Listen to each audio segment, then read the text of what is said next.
अस्सलाम वालेकुम दोस्तों, कैसे हो आप सब। उम्मीद है अल्लाह ताला के फजल करम से आप लोग और आपके अहले खाना सब खैरियत से होंगे। अल्हम्दुलिल्लाह मैं भी बफजल ताला खैरियत से हूँ जी। तो आज के व्लॉग में क्या बनने जा रहा है, कड़ी पकोड़ा बनाने के लिए जा रही हूँ जी। तो दोस्तों, अगर अभी तक आपने मेरा चैनल सब्सक्राइब नहीं किया या आप मेरे चैनल पे नए हैं तो प्लीज़ सबसे पहले मेरा चैनल सब्सक्राइब कर लें और बेल आइकॉन को प्रेस करना ना भूलिएगा। और मेरी वीडियोस अगर पसंद आती हैं तो लाइक ज़रूर किया करें। ऐसे तो कड़ी आमतौर पर जो है चाटी की लस्सी की सबसे अच्छी बनती है, लेकिन हमारे पास यहाँ पे शहरों में चाटी की लस्सी चूँकि दस्तयाब नहीं होती, तो इसलिए मैं आज दही से ही बनाने जा रही हूँ। दही को मैंने एक दिन पहले ला के फ्रीज़र में रख दिया था ताकि थोड़ा सा वो खट्टा जी। देखिए तकरीबन सोते हो चुकी है प्याज हमारी। अब इसके अंदर लहसुन अदरक का पेस्ट जाएगा। ये 2 चम्मच है। ऐसा पेस्ट नहीं है, हल्का हल्का मैंने इसको कुटा हुआ है, कुटा हुआ जी। तो ये 3 से 4 मिनट तक मैं इसके अंदर इसकी भुनाई करूंगी अच्छे तरीके से। ये 3 से 4 मिनट हमने बहुत अच्छे तरीके से भुनाई कर ली है लहसुन अदरक की। अब इस मौके पर मैं इसमें थोड़ा सा पानी शामिल कर दूँ जी। अब मैं इसके अंदर स्पाइसेस शामिल करूँगी। इसके अंदर 1 टीस्पून भर के ये रेड चिली पाउडर जाएगा। इसके बाद इसमें 1.5 टीस्पून सॉल्ट का जाएगा। और इसमें जो हल्दी पाउडर है ये थोड़ा सा ज़्यादा चलेगा। ये मैं इसके अंदर 2 टीस्पून हल्दी शामिल करूँगी। अब इन सब मसाला जात को मैं मिक्स कर लूँगी अच्छे तरीके से और इनकी पानी को भी शामिल कर दूँगी ताकि हमारा मसाला जले ना। और तकरीबन 10 मिनट मैंने इसकी इतनी भुनाई करनी है कि ये मसाला यकजान हो जाए जी। दोस्तों, ये मेरे पास 1 किलो, ये देखें 1 किलो मेरे पास दही है। इसकी हम लस्सी बना लेते हैं। ये मेरे पास जग है, जग के अंदर इसको शामिल करते हैं जी। ये मैंने जग में डाल लिया और मैं चाहूँ तो इसको ऐसे भी लस्सी बना सकती हूँ, लेकिन मैं बेसन इसमें शामिल करके बनाऊँगी क्योंकि बाद में बेसन हम जब शामिल करते हैं लस्सी के अंदर तो उसमें थोड़ी थोड़ी गांठी सी रह जाती हैं। तो ये मेरे पास ये वाला चम्मच है, ये जो बड़ा ये टेबल स्पून होता है चम्मच, ये मैंने 1 किलो दही के अंदर ये बेसन है मेरे पास, ये मैंने 4 चम्मच भर भर के इसके अंदर शामिल किए हैं। अब मैं इसको अच्छे तरीके से ग्राइंड करके लस्सी बना लेती हूँ। दोस्तों, ये देखें मैंने लस्सी बना ली है बेसन के साथ और बेसन लस्सी के अंदर बहुत अच्छे तरीके से यकजान हो चुका है जी। तो दोस्तों, ये देखें हमारे मसाले की कितने अच्छे तरीके से भुनाई हो चुकी है। ये देखें सारा मसाला यकजान, ये देखें। अब इस मरहले पर वो जो लस्सी और बेसन मैंने मिक्स किया हुआ है वो इसमें शामिल करना है। अच्छा दोस्तों, इस मरहले पर आपने एक बात का ख़ास ख्याल रखना है कि सारी की सारी ये लस्सी जो है इसके अंदर नहीं उंडेल देनी। आपने इसके अंदर पानी भी मिक्स करना है। ऐसा नहीं कि पहले ये लस्सी और बेसन सारा डाल दें और बाद में पानी डालें, ऐसा नहीं करना। आप इस मरहले को गौर से देखें। अब मैंने आँच बहुत हल्की कर दी है और ये मैं जग से ही लस्सी इसके अंदर शामिल कर दी। ये मैंने थोड़ी सी लस्सी और बेसन मिक्स कर दिया है इस मसाले में। इसको एक दफ़ा मैं कर दूँगी मिक्स और बाकी जो मेरे पास जग में लस्सी मौजूद है उसके अंदर मैं मज़ीद पानी शामिल करूँ। पानी शामिल करके मैं और डालूँगी। अभी भी मैंने इसे मुकम्मल तौर पर नहीं ख़त्म करना। अब मैं ये बाकी लस्सी के अंदर मज़ीद पानी शामिल करके इस तरह सारा थोड़ा थोड़ा करके लस्सी को इस मसाले में डालती चली जाऊँगी जी। तो दोस्तों, ये देखें मैंने लस्सी के अंदर थोड़ा थोड़ा पानी शामिल करके, ये देखें कितना पानी शामिल कर दीजिए बेटा जी, आप ले लें। हाँ जी, ये देखें ज़रा इतनी पतली मेरे पास लस्सी है। बहुत सारे लोग यहाँ पे ये गलती करते हैं कि लस्सी और बेसन डाल के फिर बाद में जितना उन्हें पानी उसमें डालना होता है अलग से पानी डालते हैं। आपने ऐसे नहीं करना। ये देखें इतना पतला जो है ये होना चाहिए। अब जनाब मैं इसको थोड़ी देर के लिए छोड़ दूँगी ताकि फुल आंच के ऊपर, ताकि इसमें एक उबाल आ जाए।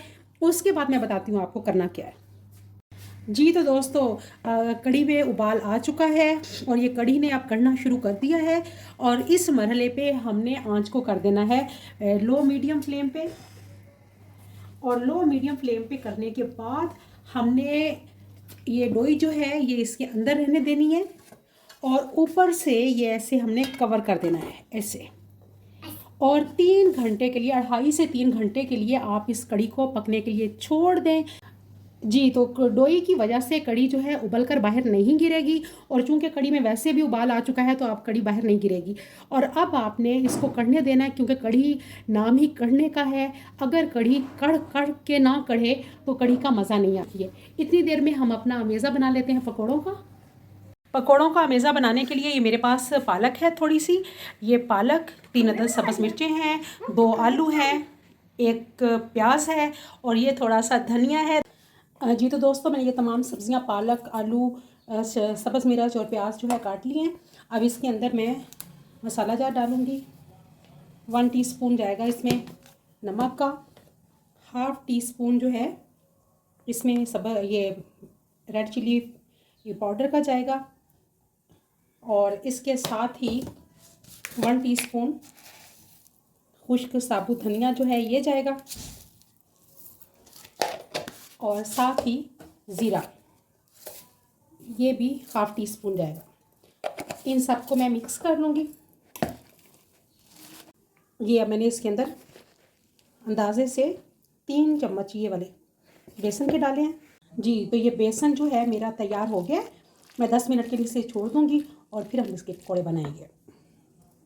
जी तो दोस्तों, तकरीबन 3 घंटे और 10 मिनट हो चुके हैं हमारी कढ़ी को कढ़ते कढ़ते। अब हम देखते हैं ज़रा।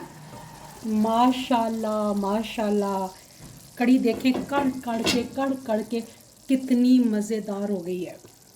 मैं आपको इसकी अगर सही तस्वीर दिखा सकूं, ये थोड़ी सी भाप ख़त्म हो जाती है तो मैं आपको दिखाती हूँ। अब ये कढ़ के ये देखें बिल्कुल बहुत अच्छे तरीके से तैयार हो चुकी है। ये देखें ये इतनी थिक हो चुकी है, मुझे इतनी ही थिक चाहिए, क्योंकि मैंने इसके अंदर पकोड़े भी शामिल करने हैं, और पकोड़े हम कढ़ी में ज़्यादा खाने वाले लोग हैं, तो इस वो पकोड़े डालने की वजह से भी कढ़ी जो है थोड़ी कम हो जाएगी। तो इसलिए मैं इसको यहाँ पर अब ख़त्म करूँगी। और मैं हाँ एक बात बता दूँ, दरम्यान में मैंने एक दफ़ा चम्मच चला के मैंने इसका नमक मेरा चेक किया था, तो मैंने तकरीबन हाफ़ टी स्पून मिर्चों का मज़ीद डाला था और 1 टीस्पून नमक का। तो नमक इसके अंदर गया है 2.5 टीस्पून, और 2 टीस्पून जो है मिर्चें इसके अंदर गई हैं। जी तो दोस्तों, ये देखें हमारे पकोड़े तैयार हो रहे हैं। जैसे ही सारे पकोड़े तैयार होते हैं मैं कढ़ी में डालकर फिर आपसे मिलती हूँ। जी तो दोस्तों, फाइनली माशाल्लाह ये देखें पकोड़े मैंने तमाम के तमाम बनाकर कढ़ी में डाल लिए हैं, और अब मैं इसको मिक्स कर दूंगी कढ़ी के अंदर। पकोड़ों को चम्मच ला दूंगी, ये ऐसे। माशाल्लाह, कढ़ी का हमेशा मज़ा जो है सेकंड टाइम आता होता है। अगर आपने दोपहर में बनाई है तो रात को खाने का मज़ा आता है, शाम में बनाई है तो सुबह खाने का मज़ा आता है। जी ये तो जनाब ये देखें पकोड़े। जी तो दोस्तों, फाइनली माशाल्लाह ये देखें पकोड़े मैंने तमाम के तमाम बनाकर कढ़ी में डाल लिए हैं, और अब मैं इसको मिक्स कर दूंगी कढ़ी के अंदर। पकोड़ों को चम्मच ला दूंगी, ये ऐसे। माशाल्लाह, कढ़ी का हमेशा मज़ा जो है सेकंड टाइम आता होता है। अगर आपने दोपहर में बनाई है तो रात को खाने का मज़ा आता है, शाम में बनाई है तो सुबह खाने का मज़ा आता है। जी ये तो जनाब ये देखें पकोड़े। अभी आपको ये देखें थोड़ी बहुत कड़ी लग रही है, लेकिन जैसे जैसे ये ठंडी होती जाएगी कड़ी और थिक होती जाएगी, इसलिए कड़ी को थोड़ा सा जितनी आपको चाहिए होती है उससे पतला रखा करें। जी वो तो हो गई कड़ी। अब हमने बनाना है इसका बिघार। ये वो ऑयल है जिसमें मैंने पकोड़े तले हैं, और ये ऑयल बच गया है, इसके अंदर अब मैं बिघार बनाऊँगी। सबसे पहले मैं इसके अंदर डाल रही हूँ करी पत्ता। आँच बिल्कुल आपने आहिस्ता कर देनी है, बहुत आहिस्ता। इसके अंदर ये 8 से 10 साबुत मिर्चें जो होती हैं ये, और ये करी पत्ते मेरे पास टूटे हुए थोड़े थोड़े हैं, इसलिए आपको ज़्यादा फील हो रहे हैं। 2 करी पत्ते आपने लेने हैं, और उसके साथ इसमें जाएगा सिर्फ ज़ीरा। ये मेरी माँ की रेसिपी है जो वो बनाती थी जिस तरीके से, और हमारे घर में पसंद की जाती है। मैंने इसके अंदर ज़ीरा शामिल किया। अब बस थोड़ा सा इसको रोस्ट करूँगी मैं। जी ये देखें जी बिघार तैयार हो गया है। मैंने ये उठा लिया है चिमटा, इसके साथ मैं पकड़ूंगी इस कढ़ाई को। नन्ही मुन्नी सी मेरी कढ़ाई है, ऐसे आपने मज़बूती से पकड़ना है और जी जाना है कढ़ाई की तरफ, और आपने इस तरीके से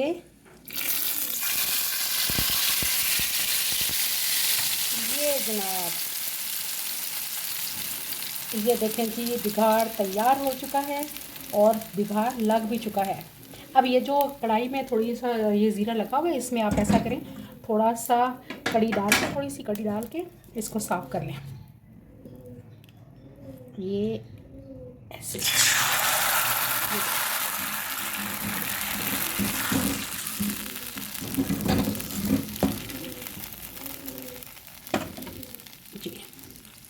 जी। तो दोस्तों मज़ेदार सी पकौड़ा कड़ी हमारी बनकर तैयार हो चुकी है। और अगर आप इसे चावलों के साथ खाना चाहते हैं तो चावलों के साथ खाएं, हमारे घर में ये रोटी के साथ खाई जाती है। और मेरे कहने पर इसे सुबह पराठे के साथ भी ज़रूर खा के देखिएगा। बहुत मज़े की कड़ी तैयार है। और खाएं और मुझे बताएं कि आपको मेरे तरीके से पकी हुई कड़ी कैसे लगी। अगले व्लॉग तक मुझे दीजिए इजाज़त, फिर मुलाकात होगी। फ़ी अमान अल्लाह।